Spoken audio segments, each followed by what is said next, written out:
faca que entra devagar no peito, torcendo lentamente enquanto avança. Meu nome é Aparecida Pimentel. Tenho 68 anos. E esta história que vou compartilhar ainda faz minhas mãos tremerem ao lembrar cada detalhe. Nos últimos 5 anos, desde que meu marido Arnaldo partiu deste mundo, venho lutando para manter nossa família unida, mas os segredos que descobri quase destruíram tudo que construí ao longo de décadas. O silêncio da minha casa em Ribeirão Preto se tornou meu único companheiro fiel. Aquela casa no Jardim Primavera, com as jabuticabeiras no quintal que meu marido plantou, testemunhou toda a minha vida.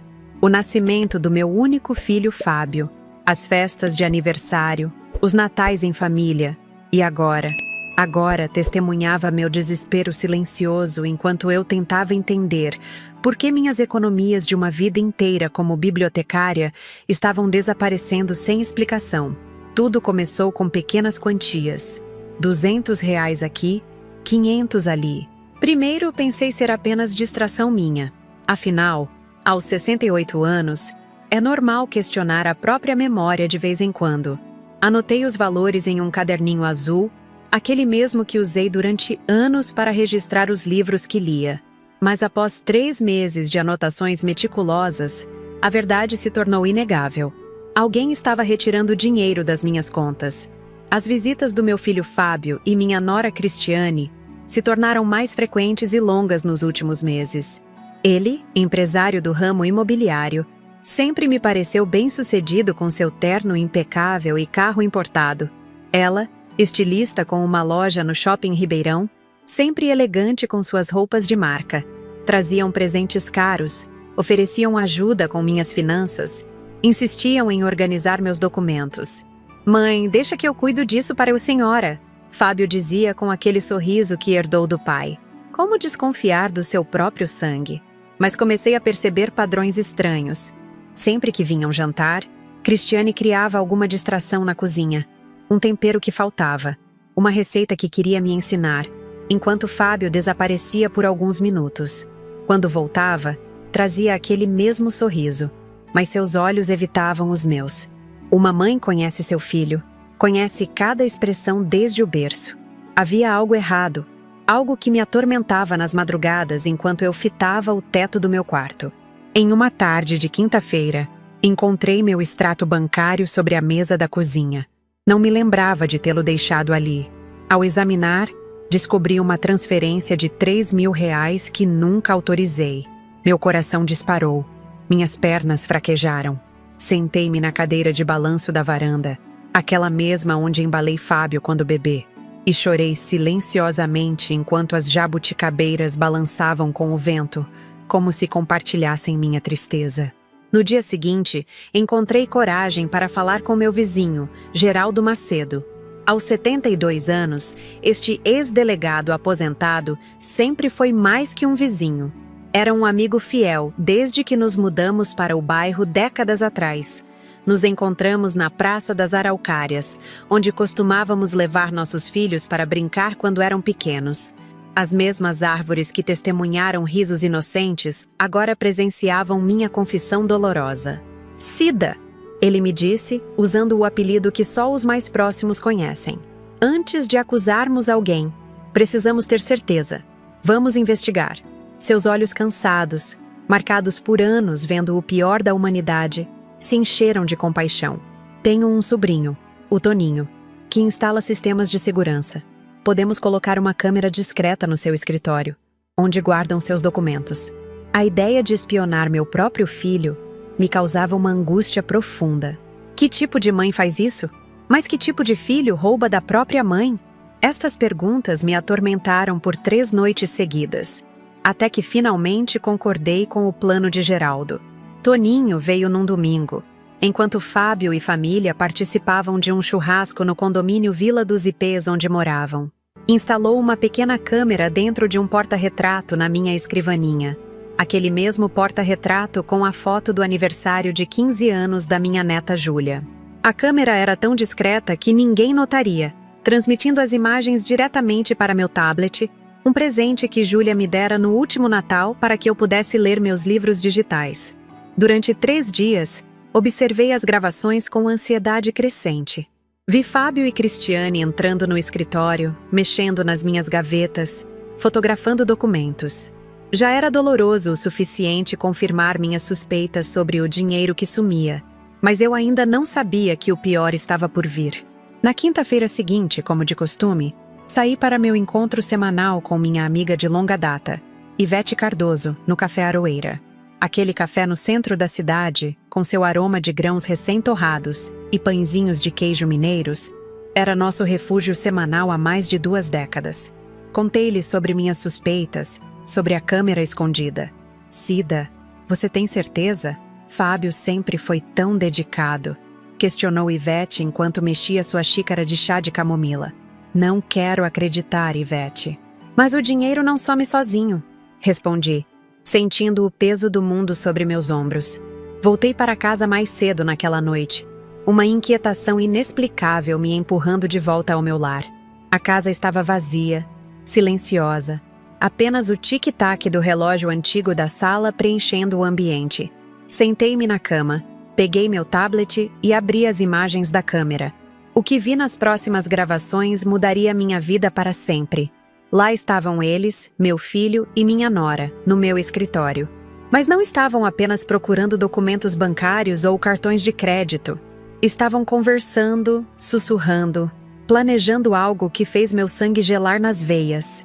Aproximei o tablet do ouvido, aumentei o volume ao máximo, e as palavras que ouvi destruíram o último fragmento de inocência que eu ainda guardava em meu coração de mãe. Congelei ao ouvir aquelas palavras saindo da boca do meu próprio filho. O tablet quase escorregou das minhas mãos trêmulas enquanto eu tentava processar o que acabara de escutar. Precisei pausar o vídeo, respirar fundo e me preparar para assistir novamente. Talvez eu tivesse entendido errado. Talvez meus ouvidos, já não tão aguçados com a idade, tivessem me enganado.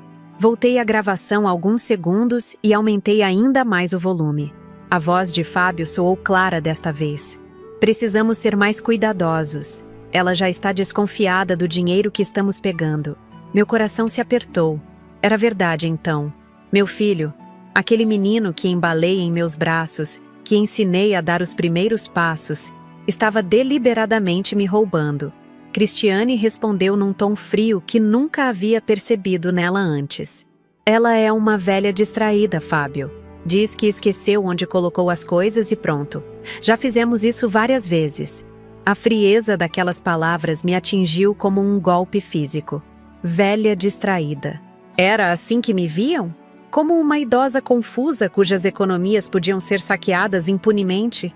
Lágrimas silenciosas escorreram pelo meu rosto enquanto continuava assistindo, incapaz de desviar o olhar daquela cena que destruía minhas ilusões familiares. Na manhã seguinte, não consegui olhar para o café da manhã que preparei automaticamente. Minha mente estava repleta de perguntas sem respostas. Quando isso começou? Por que meu filho precisaria roubar de mim? Ele não tinha um negócio próspero? Sua esposa não era dona de uma loja de roupas bem-sucedida no shopping? Decidi ligar para Geraldo. Sua voz rouca do outro lado da linha trouxe um pouco de conforto àquele momento sombrio. Geraldo, eu vi... Eles estavam... Minha voz falhou, embargada pela emoção. Acalme-se, Cida. Vou passar aí em meia hora. Enquanto esperava por ele, remexia nas gavetas da escrivaninha tentando entender o que exatamente Fábio e Cristiane procuravam. Na terceira gaveta, sob alguns papéis antigos, encontrei o que parecia ser um extrato bancário diferente dos meus habituais. Era de uma conta conjunta que não reconheci imediatamente, mas que tinha meu nome e o de Fábio como titulares. Uma conta que eu jamais havia autorizado ou sequer sabia existir. O timbre da campainha me sobressaltou. Escondi rapidamente o documento sob uma pilha de correspondências e fui atender a porta. Geraldo estava lá, com seu inseparável chapéu de feltro e uma expressão preocupada no rosto enrugado pelo tempo. Você parece que viu um fantasma, Cida, comentou enquanto eu servia um café na cozinha. Vi algo pior, Geraldo. Vi minha própria família me traindo. Contei-lhe sobre a gravação, sobre as palavras cruéis, sobre o extrato bancário que acabara de encontrar. Geraldo ouviu tudo em silêncio, seus olhos experientes de ex-investigador analisando cada detalhe que eu narrava. Quando terminei, ele pediu para ver o extrato. Isso é grave, Cida. Esta conta tem movimentações de valores significativos. Olhe estas transferências para uma offshore nas Ilhas Cayman. Isso não é apenas um filho pegando alguns trocados da mãe. Parece algo mais estruturado, mais organizado. Senti um frio na espinha. O que você está sugerindo? Não quero alarmar você sem ter certeza, mas na minha experiência como delegado, vi padrões semelhantes em casos de lavagem de dinheiro e fraudes financeiras complexas. Lavagem de dinheiro? Fraude? Meu Fábio, que cresceu numa casa honesta, que estudou nas melhores escolas, que eu ensinei sobre valores e integridade desde pequeno? Precisamos continuar monitorando, continuou Geraldo. Pode haver mais nessa história do que simplesmente desviar seu dinheiro. Naquela mesma tarde, recebi uma ligação inesperada. Era Dr. Sérgio Pascoal, meu cardiologista há 15 anos. A mesma voz gentil que sempre me tranquilizava durante as consultas agora parecia estranhamente ansiosa. Dona Aparecida, estou ligando para confirmar que a senhora virá à consulta amanhã. Precisamos revisar sua medicação para a pressão. Fiquei confusa. Mas, doutor, minha consulta está marcada apenas para o próximo mês. O senhor mesmo me disse que meus exames estavam ótimos na última visita. Um silêncio desconfortável pairou na linha por alguns segundos. Ah, sim, perdão. Deve ter havido algum engano na minha agenda. De qualquer forma, a senhora está se sentindo bem? Tomando os remédios regularmente? Sim, doutor, estou bem. Respondi automaticamente. Mas um alarme silencioso soou em minha mente. Algo não estava certo naquela ligação. Após desligar, liguei imediatamente para a clínica do doutor Sérgio e falei com sua secretária Mariana, que conhecia há anos. Mariana, o doutor Sérgio acabou de me ligar sobre uma consulta amanhã, mas achei estranho porque meu retorno está marcado apenas para o mês que vem. Dona Aparecida, que estranho. O doutor Sérgio está em um congresso em São Paulo desde ontem. Só volta na próxima semana. Não tem como ele ter ligado para a senhora. Meu estômago se contraiu. Alguém havia se passado pelo meu médico. Mas por quê? Comentei o ocorrido com Geraldo quando ele voltou no final da tarde para verificar as novas gravações da câmera. Isso está ficando cada vez mais suspeito, disse ele, coçando o queixo grisalho. Vamos acelerar nossa investigação. Vou pedir ao Toninho para instalar mais algumas câmeras pela casa.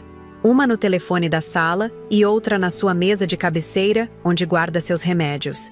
Você acha que eles poderiam... Não consegui completar a frase. O pensamento era terrível demais para ser verbalizado. Geraldo colocou a mão no meu ombro. Não vamos tirar conclusões precipitadas, Cida. Mas é melhor sermos cautelosos. A partir de agora, não coma nem beba nada que eles tragam para você. E não comente sobre suas suspeitas com mais ninguém além de mim e Ivete. Nos dias seguintes, vivi como uma estranha em minha própria casa. Cada canto familiar agora parecia esconder ameaças invisíveis. Verificava compulsivamente meus remédios antes de tomá-los. Guardava comida separada numa parte da geladeira que só eu acessava. Trancava meu quarto à noite. Uma semana depois da ligação falsa do médico, Fábio e Cristiane apareceram sem aviso prévio numa sexta-feira à noite. Trouxeram pizza da minha pizzaria favorita e um vinho tinto que Fábio garantiu ter comprado especialmente para mim. Mãe, a senhora anda tão tensa ultimamente? Precisa relaxar um pouco, disse ele enquanto abria a garrafa de vinho na cozinha. Observei seus movimentos com atenção redobrada. Notei quando ele colocou o vinho em 2 taças diferentes. Uma para mim, outra para ele e Cristiane dividirem. Um detalhe que talvez tivesse passado despercebido antes, mas que agora acendeu todos os alarmes em minha mente. Estou tomando antibiótico para uma infecção urinária. Menti. Não posso beber álcool por enquanto. Vi um lampejo de frustração nos olhos dele, rapidamente disfarçado por um sorriso forçado. Que pena, mãe. Mas a senhora pode pelo menos comer a pizza, certo? Trouxemos de 4 queijos, sua preferida. Aceitei um pedaço pequeno e fingi comer enquanto conversávamos. Quando eles não estavam olhando, escondia pedaços do alimento no guardanapo. Cristiane falava animadamente sobre os planos para as férias escolares de Júlia, mencionando uma viagem internacional. Estamos pensando em levar Júlia para conhecer a Europa no próximo mês. Paris, Londres, Roma. Ela está tão animada? Europa? Questionei surpresa. Mas é uma viagem cara, ainda mais para 3 pessoas.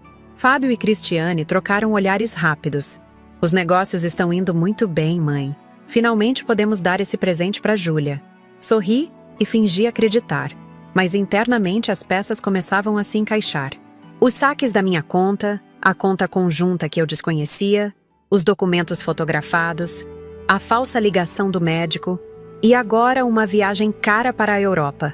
Depois que eles foram embora, corri para verificar as novas gravações. Na câmera instalada próxima ao telefone da sala, captei uma conversa perturbadora entre Fábio e alguém chamado Paulo.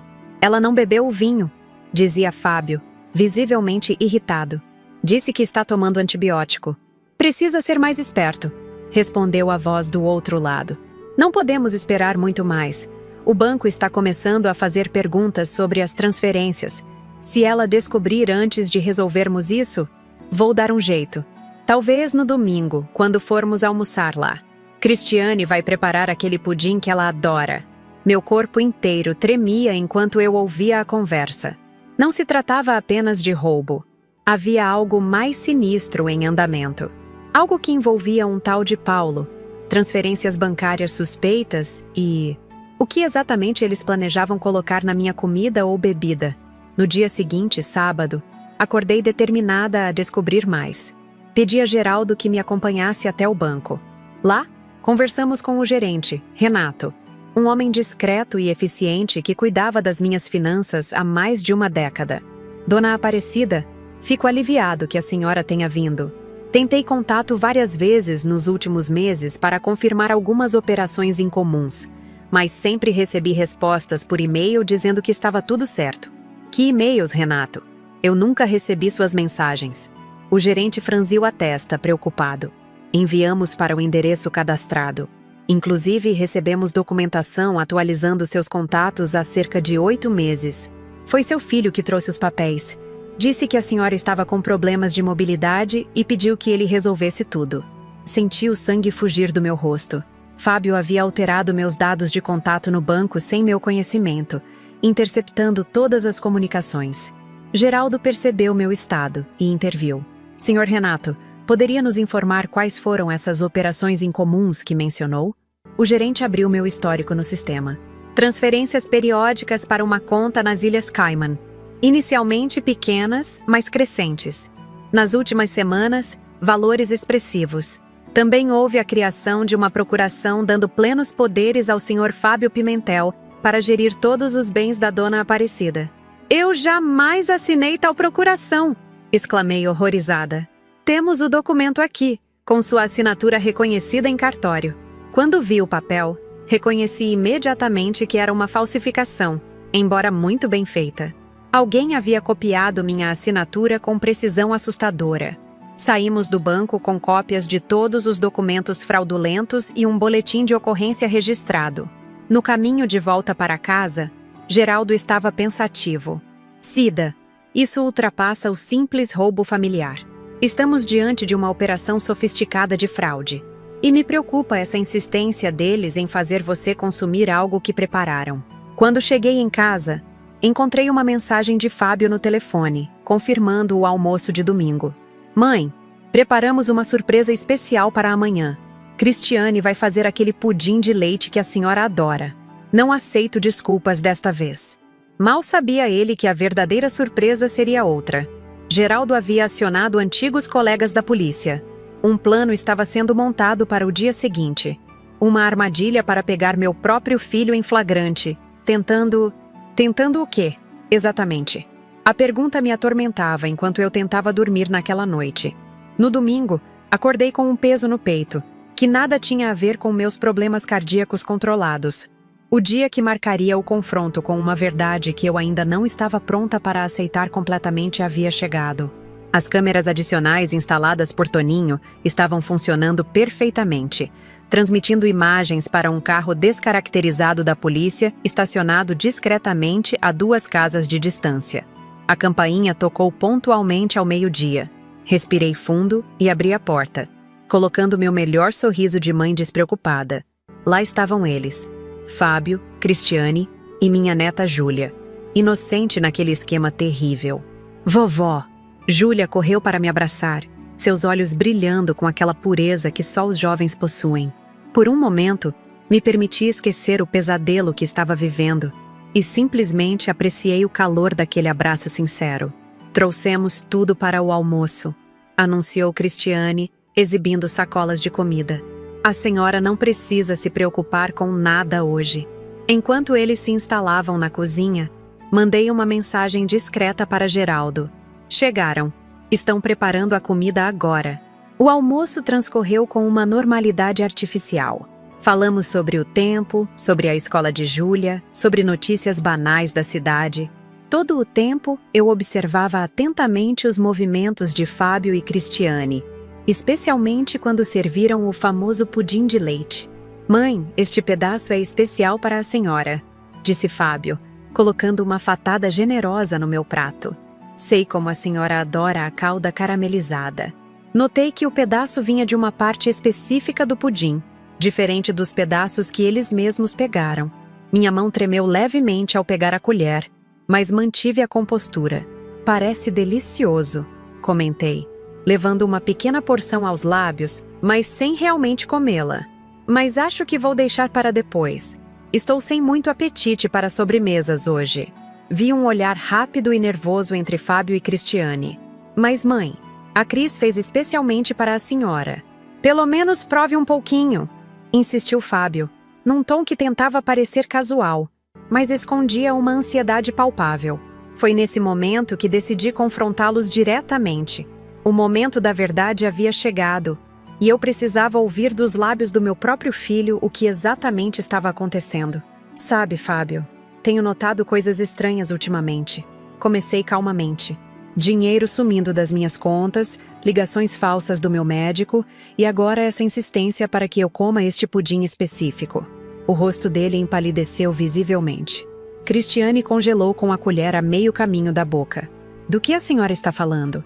Fábio tentou soar indignado, mas sua voz falhou.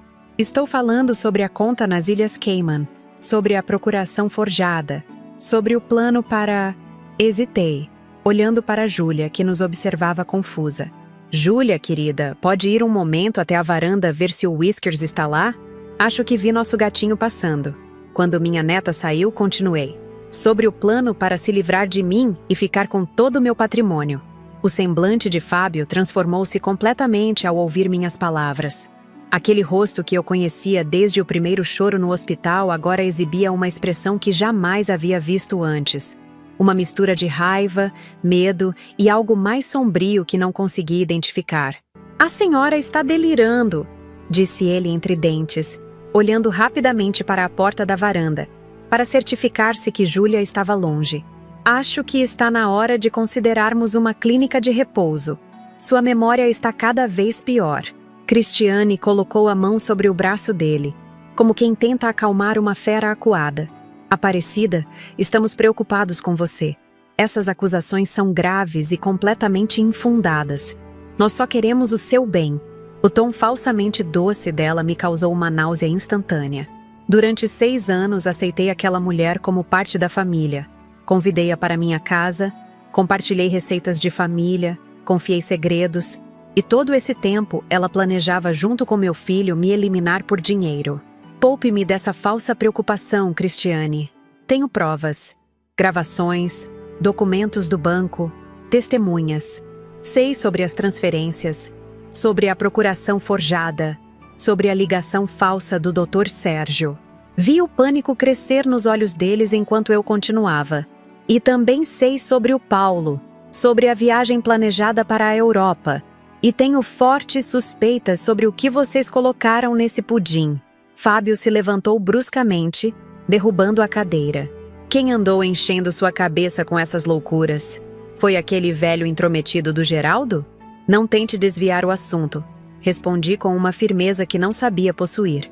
Quero ouvir da sua boca, Fábio. Olhe nos olhos da sua mãe e diga: por quê? O que eu fiz para merecer isso? A tensão no ambiente era tão densa que quase podia ser tocada. Cristiane também se levantou, começando a recolher suas coisas apressadamente. Vamos embora, Fábio. Ela claramente não está bem. Amanhã voltamos com o Dr. Sérgio para uma consulta domiciliar. O verdadeiro Dr. Sérgio ou o impostor que ligou semana passada? Perguntei com ironia amarga. Não se preocupem, já conversei com o doutor. Ele ficou bastante interessado em saber como alguém andou falsificando suas ligações enquanto ele estava num congresso em São Paulo. O rosto de Cristiane perdeu toda a cor. Fábio, entretanto, mudou subitamente de tática. Seu semblante se suavizou e ele se aproximou de mim com aquela expressão que usava na infância quando era pego em alguma travessura. Mãe, houve sim alguns problemas financeiros nos últimos meses. A imobiliária está passando por dificuldades, tive que fazer alguns ajustes temporários, mas jamais faria algo para machucá-la. É minha mãe, pelo amor de Deus! Olhei naqueles olhos que tantas vezes enxuguei quando criança e não reconheci mais meu filho. Em seu lugar estava um estranho, um homem capaz de mentir olhando diretamente nos olhos de sua própria mãe. A dor desse reconhecimento foi pior que qualquer doença física que já enfrentei. Ajustes temporários? É assim que chama falsificar minha assinatura e desviar meu dinheiro para paraísos fiscais? Nesse momento, ouvi a porta da varanda se abrindo. Júlia entrava com uma expressão confusa. Vovó, não achei gato nenhum lá fora. O que está acontecendo? Por que estão todos gritando? Antes que eu pudesse responder, a campainha tocou. O som ecoou pela casa como um prenúncio do que estava por vir. Fábio e Cristiane trocaram olhares alarmados. Levantei-me lentamente. Deve ser o Geraldo, disse calmamente. Convidei-o para a sobremesa. Fábio tentou me impedir. Mãe, precisamos resolver isso em família. Não envolva estranhos nos nossos problemas. Ignorei-o e abri a porta. Não era Geraldo. Eram dois homens de terno. O delegado Maurício Pontes, antigo colega de Geraldo, e outro policial mais jovem que não reconheci. Dona Aparecida. Cumprimentou o delegado formalmente. Podemos entrar? Temos alguns assuntos para discutir com a senhora e seu filho. A expressão de Fábio era impagável.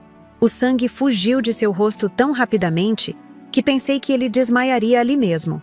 Cristiane, sempre tão eloquente e segura, agora parecia uma estátua, incapaz de emitir qualquer som. Claro, delegado, respondi dando passagem. Estávamos justamente terminando nosso almoço de domingo. Aceita um pudim? Minha nora fez especialmente para mim. O delegado entrou, seguido pelo outro policial. A sala que antes abrigava apenas uma família em conflito, agora se transformava no cenário de um desenlace que eu jamais imaginei presenciar. Senhor Fábio Pimentel? Perguntou o delegado, já sabendo a resposta. Temos um mandado para a apreensão dos seus dispositivos eletrônicos e documentos relacionados a transferências bancárias envolvendo contas offshore nas Ilhas Cayman. Júlia, percebendo a gravidade da situação, correu para meu lado. Vovó, o que está acontecendo? Por que tem policiais aqui? O que papai fez? Abracei minha neta, tentando protegê-la da tempestade que se formava. Querida, são apenas alguns problemas que os adultos precisam resolver. Não se preocupe. Mas como não se preocupar quando seu mundo está desabando? Quando descobre que seu pai pode ser um criminoso? Quando percebe que os alicerces da sua família estão construídos sobre mentiras? O delegado continuou. Também temos interesse em analisar uma amostra desse pudim se a senhora não se importar. Fábio finalmente recuperou a voz. Isso é um absurdo, um complô. Minha mãe está senil, confusa. Essas acusações são ridículas. Tenho 68 anos, não 98. Respondi com firmeza. E minha mente está perfeitamente lúcida, como os exames do verdadeiro Dr. Sérgio comprovam. O delegado fez um gesto e o policial mais jovem começou a recolher os equipamentos eletrônicos, celulares, tablets, além de solicitar que Cristiane entregasse sua bolsa para a revista. Isso é humilhante, protestou ela. Somos cidadãos de bem. Meu marido é um empresário respeitado nesta cidade. Um empresário respeitado não falsifica a assinatura da própria mãe. Interveio uma voz familiar vinda da porta.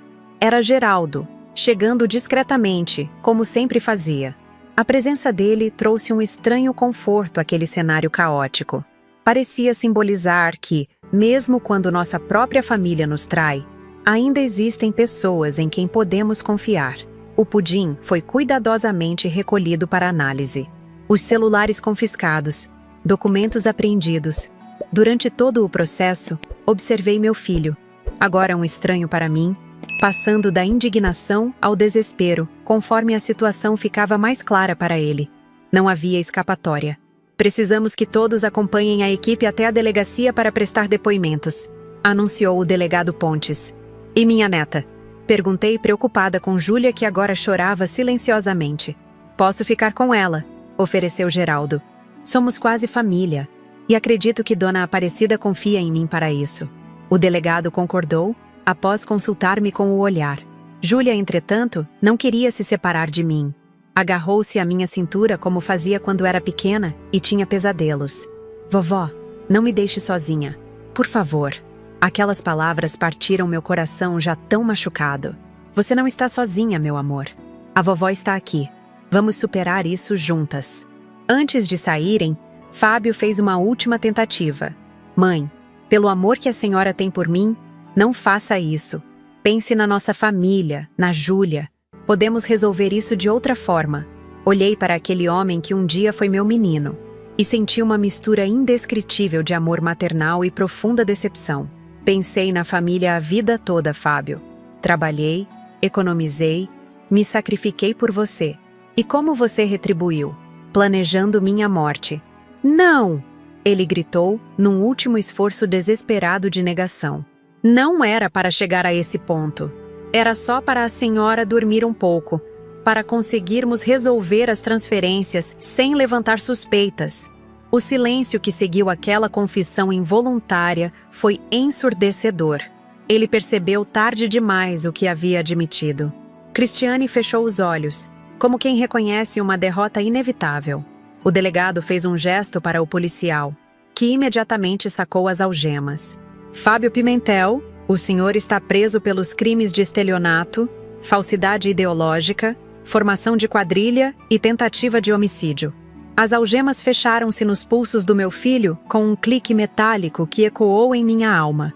Júlia soltou um grito abafado e escondeu o rosto em meu peito. Senti suas lágrimas quentes molhando minha blusa, misturando-se às minhas próprias que agora caíam livremente. Quando a polícia levou Fábio e Cristiane, fiquei na varanda observando a viatura se afastar. A mesma varanda onde balancei Fábio em meus braços quando bebê, onde ensinei Júlia a identificar as constelações nas noites de verão, onde compartilhei tantos momentos com meu falecido marido Arnaldo.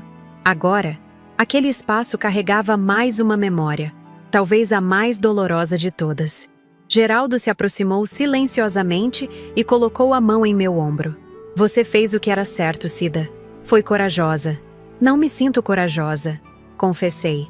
Me sinto destroçada. Naquela noite, depois que Júlia finalmente adormeceu em minha cama, exausta pelo turbilhão emocional, sentei-me na poltrona do quarto contemplando o céu estrelado pela janela. Uma chuva fina começava a cair, como se o próprio céu chorasse comigo. Peguei o tablet e, numa decisão que não sei explicar, revi algumas das gravações. Talvez procurando algo que justificasse, que explicasse como meu filho se transformara naquele estranho criminoso. Talvez buscando algum sinal que eu pudesse ter perdido ao longo dos anos, alguma pista da transformação que acontecia bem debaixo do meu nariz. As imagens eram nítidas demais, as vozes cristalinas demais. Não havia como negar a realidade que elas mostravam. Numa das gravações mais recentes, captada 2 dias antes, via-se Fábio no escritório conversando ao telefone. Paulo, tudo pronto para domingo. Depois que ela tomar o pudim, vai adormecer e não vai acordar mais. O laudo vai indicar parada cardíaca natural. Tenho o atestado de óbito já preparado com a assinatura do médico.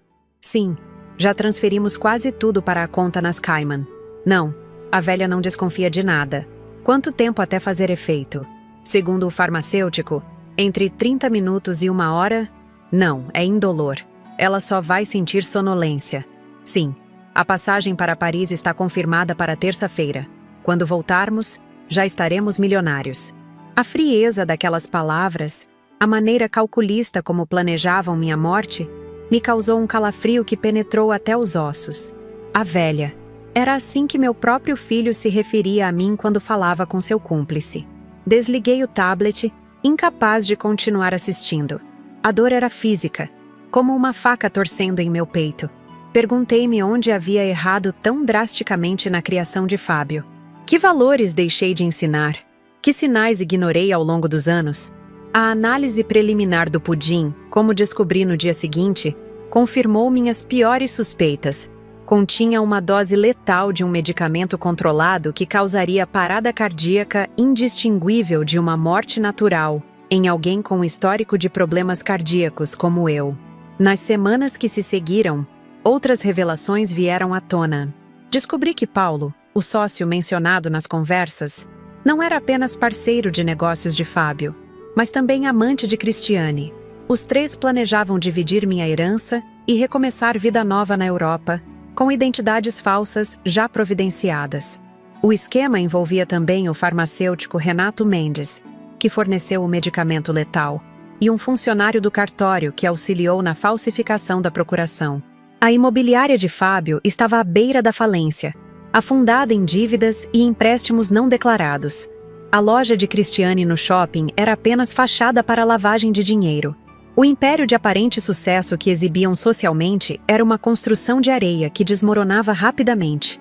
Cada nova descoberta era como reviver o trauma inicial. Cada detalhe sórdido que emergia da investigação policial era um novo golpe em meu coração já tão machucado. Mas o pior de tudo era enfrentar os olhares de pena dos vizinhos, os cochichos nos corredores do supermercado, as mensagens vazias de solidariedade de pessoas que mal conhecia. Ribeirão Preto é uma cidade grande, mas pequena o suficiente para que um escândalo dessa magnitude se espalhasse como fogo em palha seca. Logo, todos sabiam que a viúva Pimentel tinha sido quase assassinada pelo próprio filho. Os jornais locais noticiaram o caso com manchetes sensacionalistas. Filho planeja a morte da mãe por herança. Conspiração familiar desmascarada por câmera escondida. Empresário tentou envenenar a própria mãe. Para Júlia, a situação era ainda mais devastadora. De repente, a adolescente de 16 anos se viu no centro de um furacão, filha de criminosos, alvo de sussurros e olhares no colégio. Sua vida, antes privilegiada e protegida, desmoronou da noite para o dia. "Vovó", disse-me ela uma noite, enquanto preparávamos juntas um chá. "Acha que um dia vou conseguir perdoar meu pai pelo que ele fez?" Aquela pergunta me pegou desprevenida. Eu mesma ainda lutava com essa questão diariamente. Como perdoar alguém que planejou friamente sua morte? Como olhar novamente nos olhos do filho que você criou e ver além do monstro que ele se revelou? "O perdão não vem por encomenda, meu amor", respondi finalmente. "É um processo, não um evento. Talvez um dia, quando a dor não for tão aguda, possamos começar a entender, se não perdoar." Júlia assentiu, seus olhos refletindo uma maturidade forçada pelas circunstâncias. "E o que acontece agora conosco? Para onde vamos?" Era uma pergunta prática, mas carregada de significados profundos. Para onde vai uma família despedaçada pela traição? Como se reconstrói a vida depois que seus alicerces são abalados tão violentamente? "Vamos ficar juntas", prometi, segurando suas mãos entre as minhas. "Vai ser diferente do que imaginávamos, mas vamos construir algo novo, algo honesto." Naquela noite, enquanto Júlia dormia, sentei-me novamente na varanda com uma xícara de chá genuinamente inofensiva. As jabuticabeiras do quintal balançavam suavemente com a brisa noturna. Pensei em todas as vidas que aquelas árvores testemunharam nesta casa. Nascimentos, casamentos, mortes, alegrias, tristezas. Agora, testemunhavam também esta reviravolta trágica. Geraldo apareceu silenciosamente e sentou-se na cadeira ao lado, como fazia quase todas as noites desde o incidente. Sua presença constante havia se tornado um conforto indescritível naqueles dias sombrios. "Cida", disse ele após alguns minutos de silêncio compartilhado. "Você já pensou que foi salva por sua própria desconfiança? Se não tivesse notado aquelas pequenas inconsistências, se não tivesse instalado aquela câmera?" Não precisou completar a frase. Ambos sabíamos o desfecho alternativo daquela história. Um atestado de óbito assinado, um enterro discreto, e meu filho desfrutando da minha herança em alguma praia europeia, enquanto meu corpo esfriava debaixo da terra. Acho que mãe sempre sabe. Respondi finalmente. No fundo, sempre sabe quando algo não está certo com um filho. O que eu não disse, o que guardei apenas para mim, era a dor lancinante de saber que aquele instinto maternal não foi suficiente para salvar meu filho de si mesmo, de suas escolhas terríveis, de sua ganância destruidora. Não pude salvar Fábio, mas pelo menos salvei a mim mesma. E talvez mais importante, salvei Júlia de crescer sob a influência daquele ambiente tóxico de mentiras e traições. Enquanto as estrelas brilhavam indiferentes acima de nós, fiz uma promessa silenciosa a mim mesma. Esta história de traição não seria o capítulo final da família Pimentel. Por mais doloroso que fosse, usaria esta experiência para reconstruir algo melhor, algo mais verdadeiro. Se não por mim, então por Júlia, para que ela soubesse que mesmo depois da pior das tempestades, ainda é possível encontrar luz. Na manhã seguinte à prisão de Fábio e Cristiane, despertei com o som de pássaros no quintal. Por um breve momento, antes de abrir os olhos, tudo parecia normal, como se eu fosse levantar, preparar meu café e ler o jornal na varanda como fazia todos os dias. Então, a realidade me atingiu com força total. Meu filho estava preso, acusado de tentar me matar. Júlia ainda dormia profundamente no quarto ao lado, exausta pelo turbilhão emocional. Levantei-me silenciosamente e caminhei até a cozinha. A mesa ainda mantinha vestígios do almoço interrompido de ontem. O pudim envenenado já não estava lá, levado como prova pela polícia. Mas os pratos, talheres e copos permaneciam como testemunhas silenciosas do pesadelo que vivemos. O telefone tocou, quebrando o silêncio opressivo. Era o delegado Maurício Pontes. Dona Aparecida, precisamos que a senhora venha à delegacia esta manhã. Descobrimos alguns documentos que gostaríamos que identificasse. Concordei e, após deixar um bilhete para Júlia explicando onde estaria, pedi um táxi. No caminho para a delegacia central, observei as ruas familiares de Ribeirão Preto com novos olhos. Esta cidade que sempre foi meu lar agora parecia estranha, como se eu estivesse vendo tudo através de um filtro distorcido. As pessoas caminhavam, conversavam, riam. A vida normal seguia seu curso, enquanto a minha havia desmoronado completamente. Na delegacia, fui recebida pelo delegado Pontes e levada a uma sala onde diversos documentos estavam espalhados sobre uma mesa grande. Reconheci imediatamente alguns deles: extratos bancários, escrituras de propriedades, meu testamento. Dona Aparecida, durante as buscas no escritório do seu filho e no apartamento dele, encontramos estes documentos em um cofre disfarçado atrás de um quadro. A senhora poderia confirmar quais são autênticos e quais são falsificados? Comecei a examinar os papéis cuidadosamente. Alguns eram legítimos, cópias de documentos que eu mesma havia fornecido a Fábio anos atrás, quando ele começou a me ajudar com questões financeiras após a morte de Arnaldo. Outros, entretanto, eram claramente falsificações sofisticadas, procurações amplas que nunca assinei, escrituras de transferência de propriedades, até mesmo um testamento completamente forjado que deixava tudo para Fábio, excluindo Júlia completamente. Este testamento é falso, afirmei categoricamente, apontando para o documento. Nunca assinaria algo deixando minha neta desprotegida. Além disso, a assinatura, embora muito parecida com a minha, tem uma leve inclinação para a direita que não faço. O delegado assentiu, fazendo anotações. A senhora tem olhos atentos. Nossa perícia chegou à mesma conclusão. Continuamos o processo meticuloso de separação entre documentos verdadeiros e falsos. Foi quando notei algo estranho. Uma escritura de um sítio em Bonfim Paulista, área rural nos arredores de Ribeirão Preto, em nome de uma empresa chamada Novo Horizonte Empreendimentos.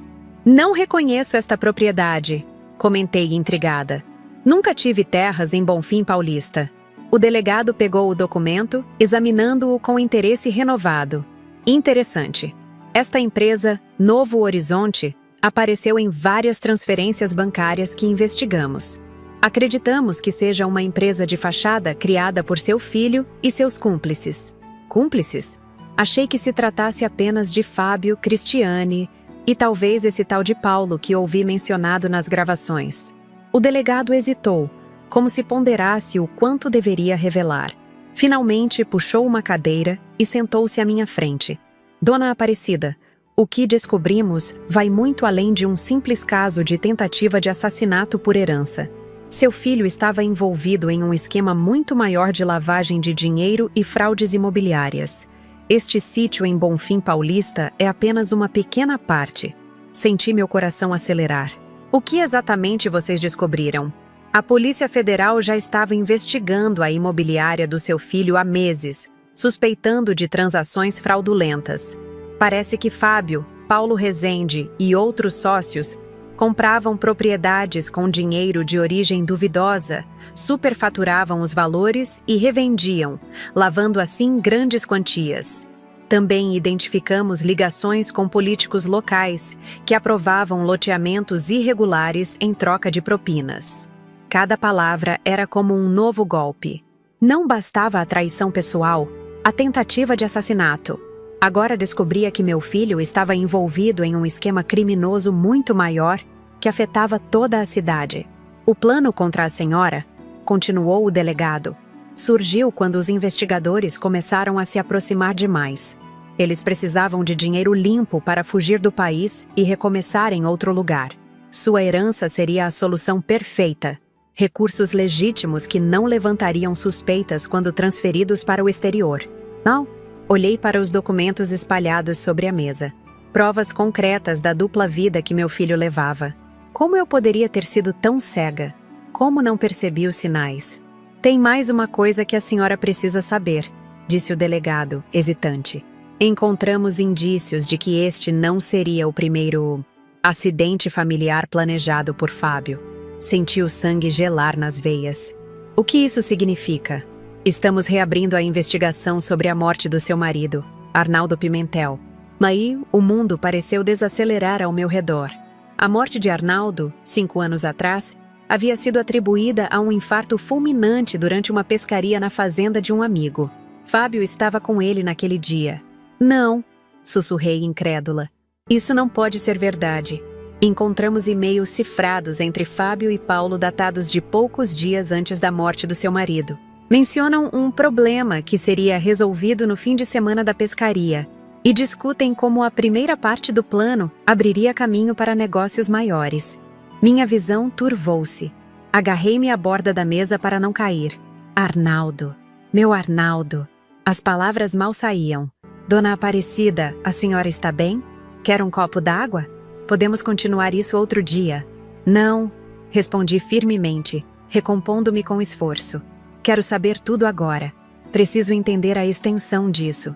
Nas 2 horas seguintes, o delegado me mostrou evidências, relatórios, testemunhos que haviam coletado.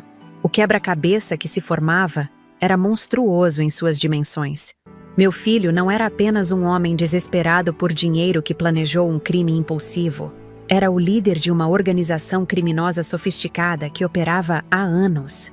A imobiliária Pimentel servia como fachada para um esquema que envolvia políticos corruptos, empresários inescrupulosos e até mesmo um juiz aposentado que facilitava documentações fraudulentas. O Atelier Cris Bueno, no shopping, era usado para justificar entradas de dinheiro ilícito nos livros contábeis. E quanto a Júlia? Perguntei, de repente preocupada com minha neta. Ela sabia de algo disso? Não encontramos absolutamente nada que indique envolvimento dela. Pelo contrário, parece que mantinham a menina completamente alheia aos negócios da família. Nos depoimentos iniciais, tanto Fábio quanto Cristiane foram enfáticos em afirmar que Júlia não tinha conhecimento de nada. Senti um leve alívio em meio ao caos. Pelo menos isso. Minha neta estava inocente nesta teia de mentiras e crimes. Mas isso não diminuía o impacto devastador das revelações. Quando saí da delegacia, o sol da tarde já se inclinava para o horizonte. Caminhei algumas quadras sem rumo certo, tentando processar tudo o que havia descoberto. Meu celular tocou. Era Júlia, preocupada com minha demora. Prometi que estaria em casa logo e desliguei, incapaz de compartilhar por telefone o horror das novas descobertas. Passei em frente à Catedral Metropolitana e num impulso entrei. O espaço amplo e silencioso com seus vitrais coloridos projetando luzes suaves no chão de mármore, oferecia um contraste bem-vindo com a sordidez que acabara de conhecer. Sentei-me num banco no fundo da igreja, observando algumas senhoras que rezavam silenciosamente nos bancos da frente. Não sou uma pessoa particularmente religiosa, mas naquele momento senti necessidade de um conforto que transcendesse o mundo material. Aparecida? A voz familiar me sobressaltou. Era Raquel Fontes, a advogada que cuidava dos assuntos jurídicos da nossa família há anos. Não a via desde antes da pandemia. Raquel, o que faz aqui? Venho todas as tardes antes de voltar para casa, ela explicou, sentando-se ao meu lado. É um momento de paz no meio da loucura do dia. Ela hesitou, visivelmente desconfortável. Aparecida soube do que aconteceu. Está em todos os jornais. Vim procurá-la várias vezes, mas nunca a encontrava em casa. Olhei para ela, subitamente desconfiada. Raquel havia sido a advogada que preparou meu testamento original. Será que também estava envolvida no esquema? Como se lesse meus pensamentos? Ela continuou. Preciso que saiba que não tive nada a ver com as falsificações. Fábio me procurou há alguns meses, querendo que eu alterasse seu testamento, alegando que você havia solicitado, mas me recusei a fazer qualquer mudança sem falar diretamente com você. Depois disso, ele nunca mais me procurou para assuntos jurídicos. Queria acreditar nela, mas a desconfiança agora era parte da minha natureza. Como posso ter certeza, Raquel? Como posso confiar em alguém depois de tudo isso? Ela abriu a bolsa e retirou um envelope. Tenho aqui cópias de e-mails trocados com Fábio, onde deixo claro que não faria alterações sem sua autorização expressa. Já entreguei isso à polícia, mas achei que você também deveria ver. Li os e-mails e percebi que Raquel dizia a verdade. Ela havia se mantido ética, recusando-se a participar do esquema de Fábio. Obrigada por isso, disse sinceramente. É reconfortante saber que nem todos ao meu redor estavam mentindo. Aparecida, vim também para lhe oferecer ajuda legal. O que seu filho e Nora fizeram, as repercussões jurídicas serão enormes. Propriedades, contas bancárias, tudo será investigado. Você e Júlia precisarão de orientação para não serem prejudicadas no processo. Saímos da catedral e fomos até um café próximo, onde Raquel me explicou em detalhes as implicações legais da situação. Bens adquiridos com dinheiro ilícito poderiam ser confiscados. Contas bancárias seriam bloqueadas durante a investigação. A imobiliária e a loja do shopping provavelmente seriam fechadas. E quanto à nossa casa? Perguntei, preocupada com a possibilidade de perder o único lugar onde ainda me sentia segura. A casa do Jardim Primavera está no seu nome e foi adquirida muito antes de qualquer atividade ilícita. Então, está protegida. Mas precisaremos fazer um levantamento completo de todos os seus bens para separar o que é legítimo do que pode estar contaminado. Quando cheguei em casa, encontrei Júlia e Geraldo na cozinha preparando o jantar juntos. A cena quase doméstica trouxe um estranho conforto, como se, mesmo em meio ao caos, ainda fosse possível encontrar momentos de normalidade. Vovó! Júlia correu para me abraçar. Estávamos preocupados. O delegado ligou avisando que você saiu da delegacia há horas. Encontrei a doutora Raquel no caminho. Expliquei. Tivemos uma longa conversa. Geraldo me observou atentamente, percebendo que algo mais havia acontecido. Descobriram alguma coisa nova? Olhei para Júlia, hesitante. Ela já estava sofrendo tanto. Como contar-lhe que seu pai poderia estar envolvido na morte do avô? Como explicar que toda a vida luxuosa que levava era construída sobre crimes e extorsões? Podemos conversar depois do jantar? Pedi a Geraldo com um olhar significativo que ele compreendeu imediatamente. O jantar transcorreu num clima forçadamente leve. Júlia contou sobre um livro que estava lendo. Geraldo compartilhou histórias de quando era jovem policial. Fiz o possível para participar, para sorrir nos momentos certos, mas minha mente estava a quilômetros dali, perdida nas revelações do dia. Após a refeição, Júlia foi para o quarto fazer uma videochamada com uma amiga da escola que havia oferecido apoio. Geraldo e eu fomos para a varanda, nosso refúgio habitual para conversas difíceis. Contei-lhe tudo: o esquema de lavagem de dinheiro, as fraudes imobiliárias, a possível participação de Fábio na morte de Arnaldo. A cada nova revelação, via o rosto dele endurecer, os olhos experientes de ex-delegado reconhecendo a gravidade da situação. Cida, isso vai muito além do que imaginávamos, ele disse finalmente. Não estamos falando apenas de um filho ganancioso, mas de uma organização criminosa estruturada. Como vou contar isso a Júlia? Como dizer a ela que seu pai não só tentou me matar, mas pode ter matado o avô dela também? Que o dinheiro que pagou sua escola, suas roupas, suas viagens veio de atividades criminosas? A verdade tem um jeito de aparecer, por mais que tentemos proteger os outros dela, respondeu Geraldo sabiamente. Júlia já não é mais criança. Tem 16 anos, está no limiar da vida adulta. Vai doer, mas ela tem o direito de saber. Naquela noite, sonhei com Arnaldo. Estávamos juntos na praia de Guarujá, onde passamos nossa lua de mel. Ele sorria para mim, aquele sorriso gentil que sempre foi sua marca registrada, mas seus olhos estavam tristes. Você sabia? Perguntei no sonho. Sabia o que nosso filho se tornou? Ele não respondeu, apenas olhou para o mar e desapareceu lentamente na neblina da manhã.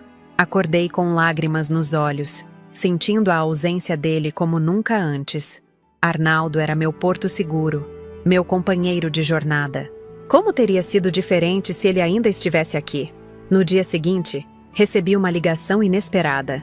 Era Paulo Rezende, o sócio e suposto amante de Cristiane, solicitando uma visita. Havia sido preso junto com os outros, mas seu advogado conseguira um habeas corpus temporário. Meu primeiro impulso foi recusar. O que poderia querer comigo o homem que ajudou a planejar minha morte? Mas a curiosidade e a necessidade de respostas falaram mais alto. Concordei em encontrá-lo num café público no centro da cidade, um lugar neutro e seguro. Geraldo insistiu em me acompanhar, mantendo-se numa mesa próxima para intervir caso necessário. Paulo chegou pontualmente, bem diferente da imagem que eu havia construído mentalmente. Esperava um homem sinistro, com aparência de vilão, mas o que vi foi um sujeito comum de meia-idade, cabelos grisalhos nas têmporas, olhar cansado de quem não dormia direito há dias. Dona Aparecida, ele cumprimentou formalmente, sentando-se à minha frente. Agradeço por aceitar me ver. O que quer de mim, senhor Rezende? Não temos nada para conversar. Ele respirou fundo, como quem reúne coragem. Vim porque acho que a senhora merece saber toda a verdade. Não para me desculpar. Sei que o que fizemos é imperdoável, mas porque acredito que entender pode ajudar no seu processo de cura. Cura, repeti com amargura. Acha que existe cura para descobrir que seu próprio filho planejou sua morte? Que pode ter matado o próprio pai?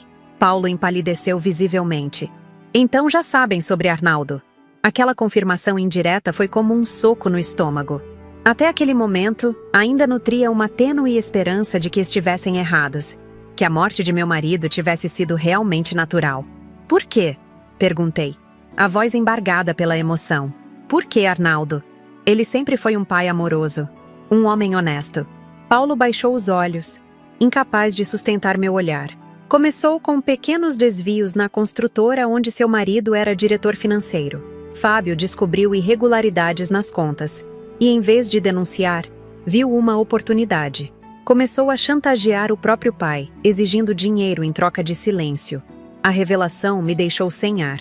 Arnaldo, meu Arnaldo, envolvido em irregularidades financeiras? Era difícil de acreditar. Com o tempo, continuou Paulo, a situação saiu do controle. Arnaldo ameaçou confessar tudo, assumir a culpa e entregar Fábio, que já havia usado o dinheiro desviado para iniciar operações próprias. Foi quando a decisão foi tomada. A decisão, repeti mecanicamente. Você quer dizer, a decisão de matar meu marido.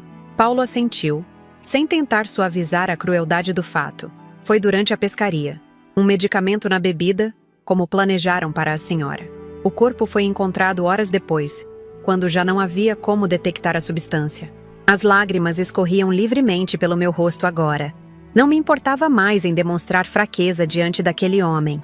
A dor era grande demais para ser contida. E depois disso, continuei, buscando forças não sei onde. Depois de matar o próprio pai, ele decidiu que eu seria a próxima. Quando a investigação federal começou a se aproximar, precisavam de dinheiro limpo para fugir. Sua herança seria perfeita. Recursos legítimos que poderiam ser transferidos para o exterior sem levantar suspeitas. Ficamos em silêncio por alguns minutos. O barulho do café ao nosso redor parecendo vir de outro mundo, distante e irreal. Finalmente, reuni coragem para fazer a pergunta que mais me atormentava. Ele, alguma vez demonstrou qualquer remorso? Qualquer dúvida? Paulo hesitou, como se ponderasse se deveria mentir para me confortar ou dizer a dura verdade. Optou pela honestidade. Não, dona Aparecida. Para Fábio era apenas negócios. Ele se transformou em algo diferente do filho que a senhora criou. Não sei explicar quando ou como aconteceu, mas o homem que conheci já não tinha limites morais. Quando me levantei para sair, Paulo fez um último comentário. Existem outros, dona Aparecida. Pessoas poderosas envolvidas nesse esquema que ainda estão soltas. Tenha cuidado. Saí do café com mais perguntas do que respostas, mas com a certeza terrível de que a verdade, por mais dolorosa que fosse, era preferível à ilusão em que vivera por tantos anos. Na calçada, Geraldo me esperava. Não precisei dizer nada. Ele entendeu pelo meu olhar que as piores suspeitas haviam sido confirmadas. Ofereceu-me o braço e caminhamos lentamente de volta para casa, onde Júlia aguardava para ouvir a verdade que mudaria sua vida para sempre. O caminho de volta para casa após o encontro com Paulo foi silencioso e pesado. As revelações sobre Arnaldo se depositavam em meu coração como pedras, cada passo tornando a carga mais difícil de suportar. Geraldo respeitou meu silêncio, apenas oferecendo seu braço firme como apoio, físico e emocional. Ao chegarmos, encontramos Júlia na sala, folheando um álbum de fotografias antigo. Seu rosto jovem estava marcado por olheiras profundas, testemunhas silenciosas das noites mal dormidas desde a prisão dos pais. Achei isso no fundo do armário, ela disse, erguendo o álbum para que eu visse. Era uma coleção de fotos da nossa família quando Fábio ainda era criança. Passeios na praia, aniversários, formaturas. Sentei-me ao lado dela, observando aquelas imagens de um passado que agora parecia pertencer a outra vida. Em uma foto específica, Arnaldo segurava um Fábio de aproximadamente 6 anos nos ombros, ambos rindo para a câmera em frente ao zoológico de São Paulo. Ele parecia tão normal, comentou Júlia, passando os dedos sobre a imagem do pai criança. Como alguém se transforma tanto? Como não percebemos? A pergunta pairou no ar como um fantasma, exigindo uma resposta que eu não tinha. Como explicar o inexplicável? Como entender a transformação de um menino sorridente no monstro calculista que havia se tornado? Júlia, comecei, sentindo o peso da responsabilidade. Há algo que preciso lhe contar. Algo sobre seu avô Arnaldo. Geraldo, percebendo a gravidade da conversa que estava por vir, discretamente se retirou para a cozinha, dando-nos privacidade. Durante a hora seguinte, compartilhei com minha neta a verdade completa. As fraudes na construtora, a chantagem, o assassinato premeditado de Arnaldo, o império criminoso que seu pai havia construído. Ela ouviu tudo em silêncio, lágrimas silenciosas escorrendo pelo rosto jovem que envelhecia visivelmente diante dos meus olhos. Quando terminei, ela fechou o álbum de fotos com uma determinação surpreendente. Quero visitá-lo na prisão, declarou. Sua afirmação me pegou desprevenida. Tem certeza? Depois de tudo que acabei de contar? Preciso olhar nos olhos dele, vovó. Preciso entender, ou pelo menos tentar, não por ele, mas por mim mesma. Admirei a força daquela menina que, aos 16 anos, demonstrava uma maturidade que muitos adultos jamais alcançariam. Concordei com seu pedido e prometi providenciar a visita. 3 dias depois, após os trâmites burocráticos necessários, acompanhei Júlia ao complexo penitenciário de Ribeirão Preto. O local era cinzento e opressivo, as paredes altas cobertas com arame farpado parecendo engolir qualquer esperança que alguém pudesse trazer consigo. Optei por não entrar na sala de visitas. Aquela conversa precisava ser apenas entre pai e filha. Eu já havia confrontado meus demônios. Agora era a vez dela enfrentar os seus. Esperei na área externa, observando o céu nublado que ameaçava chuva. Um reflexo perfeito do meu estado de espírito. 1 hora depois, Júlia saiu da prisão. Seu rosto estava impassível, mas seus olhos, aqueles mesmos olhos castanhos que herdara do avô, estavam diferentes. Havia neles uma dureza nova, uma compreensão prematura da crueldade que o mundo poderia abrigar. Como foi? Perguntei quando já estávamos no táxi, voltando para casa. Ela demorou a responder, olhando fixamente para a paisagem que passava pela janela. Ele chorou quando me viu. Disse que sentia minha falta, que me amava, que nada disso era para acontecer assim. A deixei que continuasse no seu próprio ritmo. Perguntei sobre o vovô Arnaldo. Sua voz falhou ligeiramente. Ele negou no começo, disse que eram mentiras da polícia para incriminá-lo. Mas quando insisti, quando disse que sabia de tudo, algo no olhar dele mudou. Ele confessou? Não com palavras. Mas vi nos olhos dele, vovó. A culpa estava lá, mesmo que não admitisse. Ela respirou fundo. Perguntei por que tentou matar você também. Sabe o que ele disse? Que era apenas um plano B, que na verdade nunca teria coragem de ir até o fim. Senti um arrepio na espinha. Um plano B. Era isso que minha vida significava para meu filho. Uma contingência, um obstáculo a ser removido se necessário. Acredita nele? Perguntei. Júlia virou-se para mim, seus olhos agora firmes e decididos. Não. Vi o mesmo olhar calculista que ele tinha quando mentia sobre estar ocupado demais para vir aos meus recitais de piano. Ele não sente remorso, vovó. Apenas lamenta ter sido pego.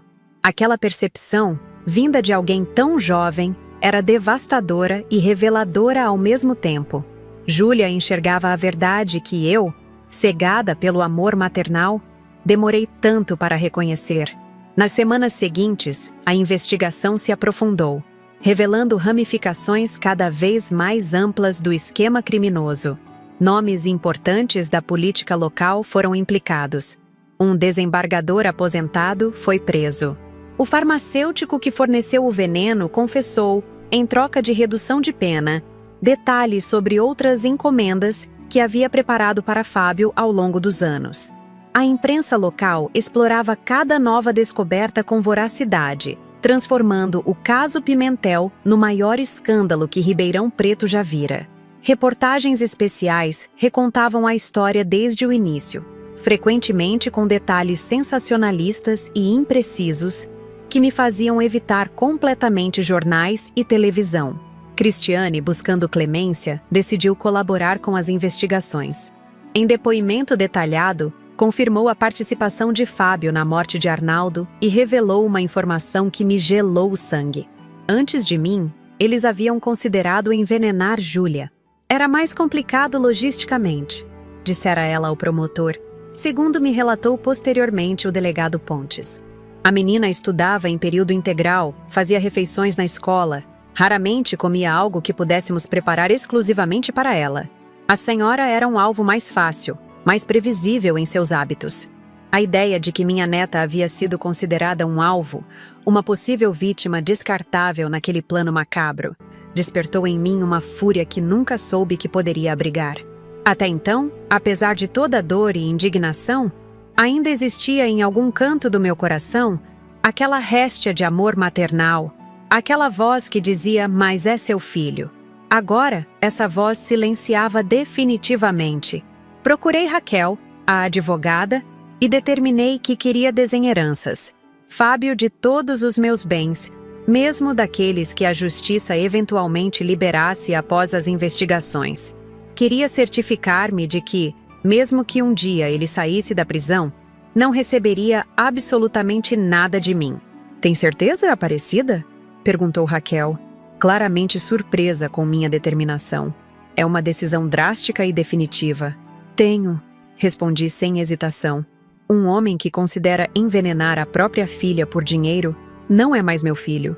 É um estranho que, por acidente biológico, compartilha meu sangue. Naquela mesma semana, recebi outra visita inesperada.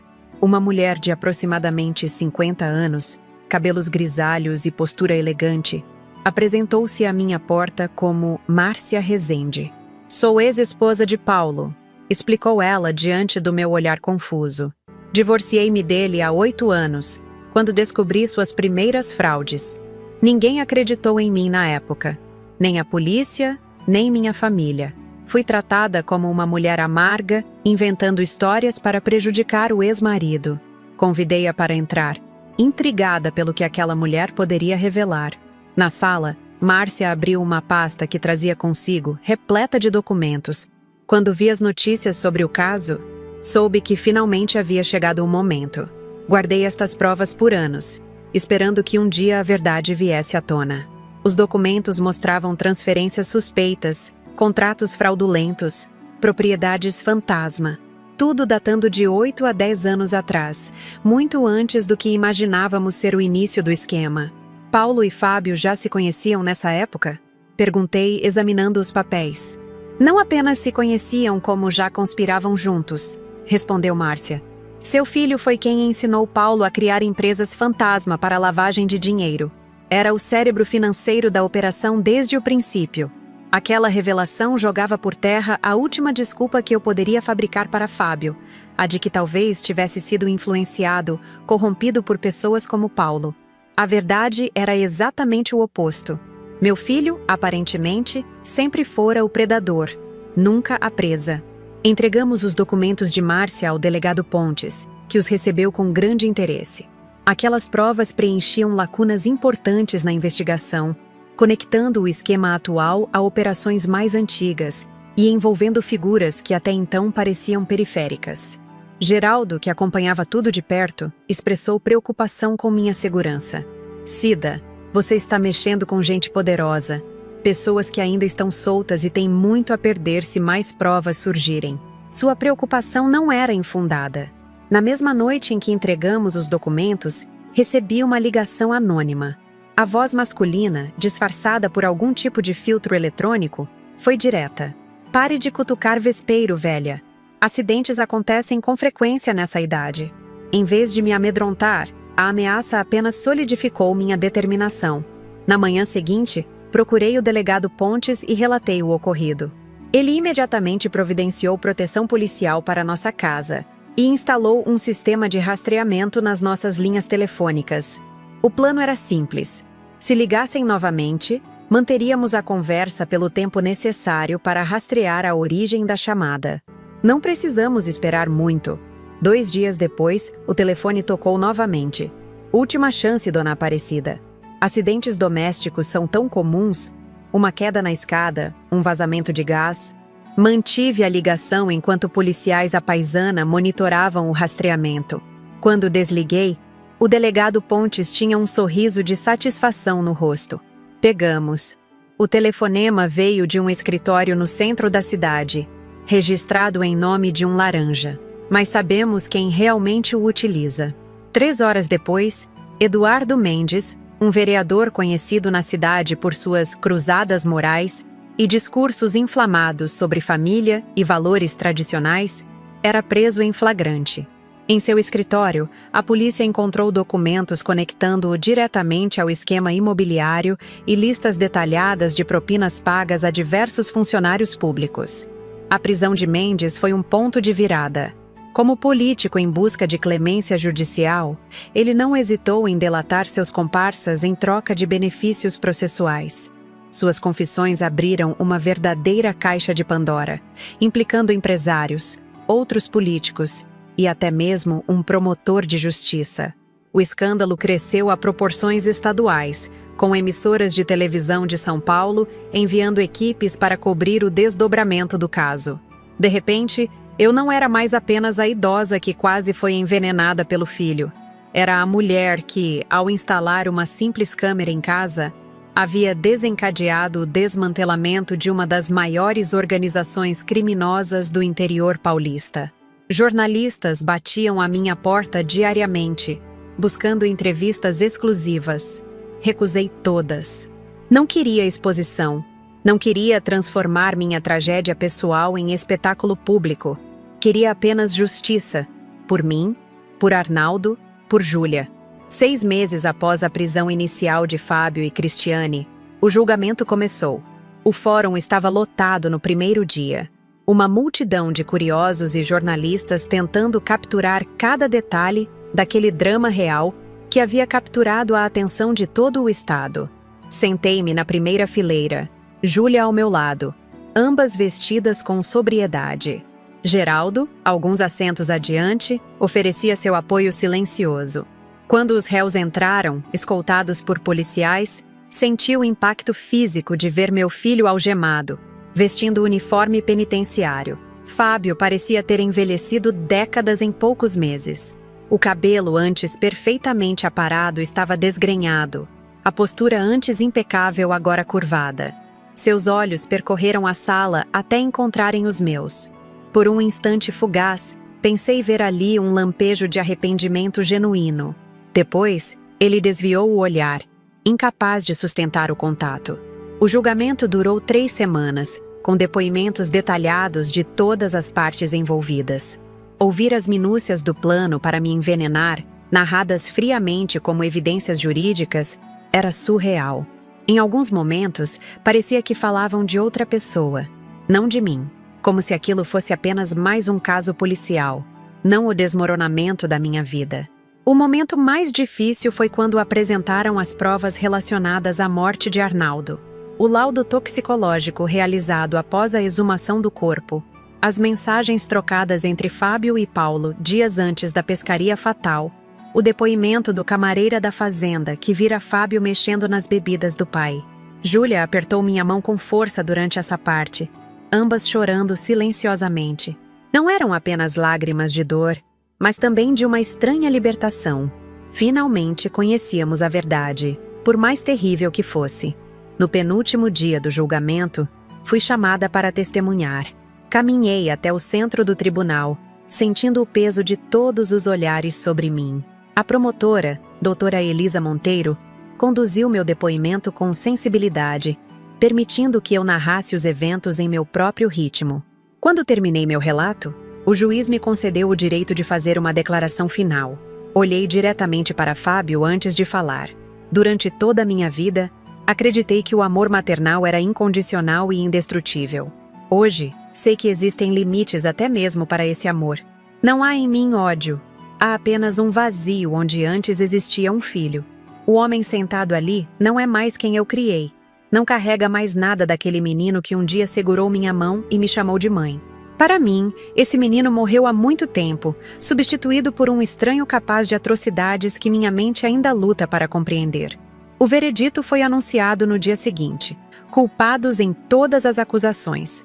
Fábio foi condenado a 30 anos de prisão pelo homicídio de Arnaldo, tentativa de homicídio contra mim, falsificação de documentos, lavagem de dinheiro e formação de quadrilha. Cristiane recebeu 18 anos, com alguns atenuantes devido à sua colaboração com a justiça. Ao sair do tribunal, uma chuva fina caía sobre Ribeirão Preto. Sentia como uma espécie de purificação, lavando não apenas a cidade, mas também minha alma. "E agora, vovó?" perguntou Júlia enquanto caminhávamos sob o guarda-chuva compartilhado. "O que fazemos?" Era a pergunta fundamental, não é?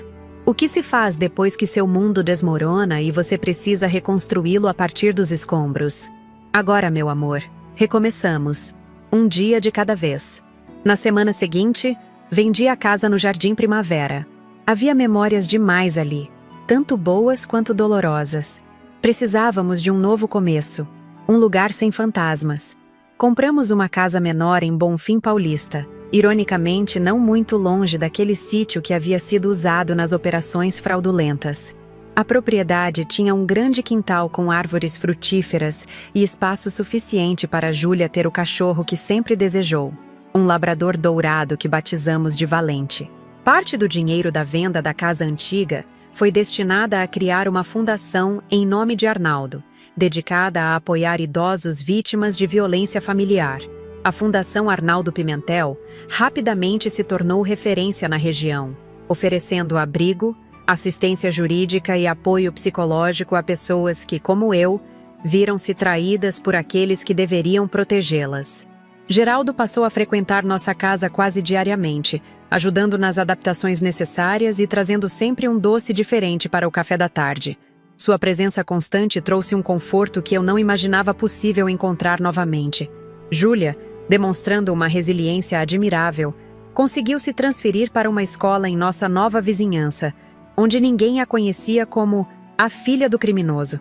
Aos poucos, foi fazendo novos amigos e reconstruindo sua vida social. 1 ano após o julgamento, recebi uma carta na prisão. Era de Fábio. Hesitei muito antes de abri-la, temendo que seu conteúdo pudesse reabrir feridas que começavam a cicatrizar. Finalmente, numa tarde tranquila, sentada à sombra de uma jabuticabeira que havíamos plantado no novo quintal, criei coragem. A carta era surpreendentemente breve. Mãe, não espero perdão. Não mereço perdão. Apenas quero que saiba que nos momentos de lucidez que tenho aqui, compreendo a monstruosidade dos meus atos. Não estou pedindo reconciliação. Sei que isso é impossível. Estou apenas reconhecendo a verdade, talvez mais para mim mesmo do que para a senhora. Fábio. Não respondi. Talvez um dia, quando a dor não for tão aguda, encontre palavras para dizer-lhe. Talvez não. O futuro, como aprendi da maneira mais difícil, é sempre incerto. O que sei com certeza é que, aos 69 anos, encontrei uma força que não sabia possuir. Uma câmera escondida não apenas salvou minha vida, revelou uma verdade dolorosa que, paradoxalmente, me libertou das ilusões, das mentiras, da cegueira voluntária que por tanto tempo mantive. Hoje, enquanto observo Júlia brincando no quintal com Valente, penso no longo caminho que percorremos, na dor que sobrevivemos, nas verdades que enfrentamos, e embora as cicatrizes permaneçam, e sempre permanecerão, sei que o pior já passou. Descobri o veneno que corria em minha família, e apesar do preço terrível, encontrei o antídoto. A verdade, por mais amarga que seja, seguida pela coragem de recomeçar. Enquanto me sento na varanda da minha nova casa em Bonfim Paulista, observando o sol se pôr atrás das árvores que Júlia e eu plantamos, reflito sobre a jornada extraordinária que compartilhei com vocês. Uma jornada que começou com uma simples desconfiança e terminou transformando completamente minha existência. Tudo começou quando notei pequenas quantias desaparecendo das minhas contas bancárias. Como qualquer mãe, relutei em acreditar que meu próprio filho pudesse estar me roubando. Preferi pensar que eram erros meus, falhas de memória, qualquer coisa exceto a traição familiar. Mas as evidências foram se acumulando. Documentos fora do lugar, comportamentos estranhos, aquele olhar que Fábio e Cristiane trocavam quando achavam que eu não estava observando. A decisão de instalar a câmera escondida foi o ponto de virada. Aquele pequeno dispositivo no porta-retrato não apenas salvou minha vida, mas revelou uma verdade tão dolorosa quanto necessária. Descobri que meu filho não estava apenas me roubando. Ele e sua esposa planejavam me envenenar para ficarem com minha herança. Um pudim aparentemente inocente continha uma dose letal de medicamento que causaria uma parada cardíaca indistinguível de morte natural. Mas o horror não parou por aí. A investigação revelou um esquema criminoso muito maior. Uma organização sofisticada de fraudes imobiliárias e lavagem de dinheiro que se estendia por toda Ribeirão Preto, envolvendo políticos, empresários e até mesmo um juiz aposentado. E a revelação mais devastadora de todas, a confirmação de que meu marido Arnaldo, falecido 5 anos antes, não morreu de causas naturais como acreditávamos. Ele foi assassinado pelo próprio filho, durante uma pescaria que deveria ser um momento de conexão entre pai e filho. O julgamento expôs publicamente toda a extensão daquela teia de crimes e mentiras. Fábio foi condenado a 30 anos de prisão, Cristiane a 18 anos. Outros envolvidos no esquema também enfrentaram a justiça, incluindo o vereador Eduardo Mendes, que chegou a me ameaçar por telefone na tentativa desesperada de silenciar as investigações. Hoje, 1 ano após o fim do julgamento, Júlia e eu construímos uma nova vida. Deixamos para trás a casa no Jardim Primavera com suas memórias dolorosas e recomeçamos em um lugar tranquilo, onde plantamos novas sementes, literalmente, com nossas árvores frutíferas e, figurativamente, com novos relacionamentos e propósitos. A Fundação Arnaldo Pimentel, que criamos para apoiar idosos vítimas de violência familiar, tornou-se minha missão de vida. Todos os dias, vejo nos olhos das pessoas que ajudamos o mesmo choque, a mesma dor, a mesma incredulidade que senti ao descobrir a traição. E todos os dias, ofereço a elas não apenas assistência prática, mas também a prova viva de que é possível sobreviver, reconstruir, encontrar um novo sentido mesmo após a pior das traições. Júlia, minha neta querida, superou o trauma com uma resiliência que me enche de orgulho. Aos 17 anos, ela já fala em estudar direito para proteger pessoas como a vovó, como ela diz. Seu cachorro valente a segue por toda parte, como um guardião peludo determinado a garantir que nenhum mal jamais a alcance novamente. E Geraldo, meu vizinho e amigo fiel, tornou-se uma presença constante em nossas vidas. Sua experiência como ex-delegado continua sendo valiosa para a Fundação, e seu carinho discreto tem sido um bálsamo para minha alma ferida. Às vezes, quando nos sentamos juntos observando o pôr do sol, sinto que talvez, mesmo aos 69 anos, ainda seja possível encontrar novos começos, novas formas de companheirismo que não imaginei possíveis. A carta que recebi de Fábio permanece guardada numa gaveta. Não a joguei fora, mas também não a reli. Talvez um dia encontre em mim a capacidade de revisitá-la, de refletir sobre o que significa, se representa arrependimento genuíno ou apenas mais uma manipulação. Por enquanto, escolhi focar minha energia no presente e no futuro, não no passado que não posso mudar. Se existe uma lição que gostaria de compartilhar com vocês que me acompanharam nesta história, é a importância da vigilância, não apenas em relação aos nossos bens materiais, mas também aos nossos relacionamentos. O amor não deve nos cegar. Confiar não significa ignorar sinais de alerta. E, acima de tudo, nunca subestime sua própria intuição, aquela voz interior que sussurra que algo não está certo. Muitos me perguntam se me arrependo de ter instalado a câmera, se teria preferido viver na ignorância, nunca descobrindo a monstruosidade que meu filho havia se tornado. A resposta é sempre a mesma. A verdade, por mais dolorosa que seja, sempre será preferível à ilusão. A câmera não apenas salvou minha vida literalmente, salvou-me de viver uma mentira até meu último dia. Meus queridos, hoje compartilhei com vocês a história mais difícil da minha vida. Abri meu coração e expus minhas feridas mais profundas na esperança de que minha experiência possa servir de alerta, de lição, talvez até de conforto para quem passa por situações semelhantes. Se meu relato tocou seu coração, peço que se inscrevam aqui no canal Vovó Lembrou. Temos muitas outras histórias reais para compartilhar. Experiências que podem salvar vidas, abrir olhos, fortalecer espíritos. Deixem seus comentários contando o que acharam, se já vivenciaram algo parecido ou se conhecem alguém que passou por uma traição familiar. Seus comentários não apenas me ajudam a entender que não estou sozinha, mas também criam uma comunidade de apoio para todos que nos assistem. Não se esqueçam de deixar seu like neste vídeo. Parece um gesto simples, mas significa muito para nós. Ajuda nosso canal a crescer, a alcançar mais pessoas que podem se beneficiar dessas histórias reais. Também convido vocês a assistirem nossos outros vídeos.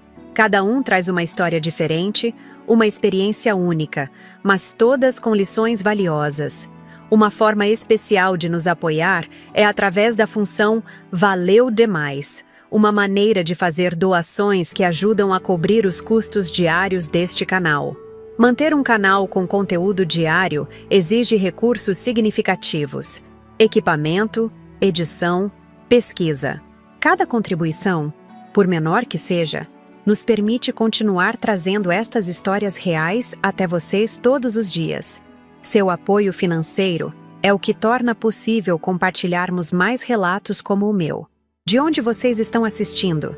Deixem nos comentários sua cidade, seu país. Sempre me emociono ao descobrir o quanto nossas histórias viajam, alcançando pessoas de todos os lugares. E se você conhece alguém que poderia se beneficiar deste relato, não hesite em compartilhar. Às vezes, uma história pode chegar a alguém exatamente no momento em que ela mais precisa ouvir. Agradeço a cada um de vocês que permaneceu comigo até o final deste relato. Não foi fácil reviver estes momentos, expor estas feridas, mas saber que minha experiência pode ajudar outros torna tudo isso significativo. Ao compartilhar nossa dor, diluímos seu poder sobre nós. Ao transformar nosso sofrimento em alerta para outros, encontramos propósito no meio da tragédia. Da minha varanda em Bonfim Paulista, onde o sol agora se põe completamente e as primeiras estrelas começam a aparecer, me despeço com uma certeza.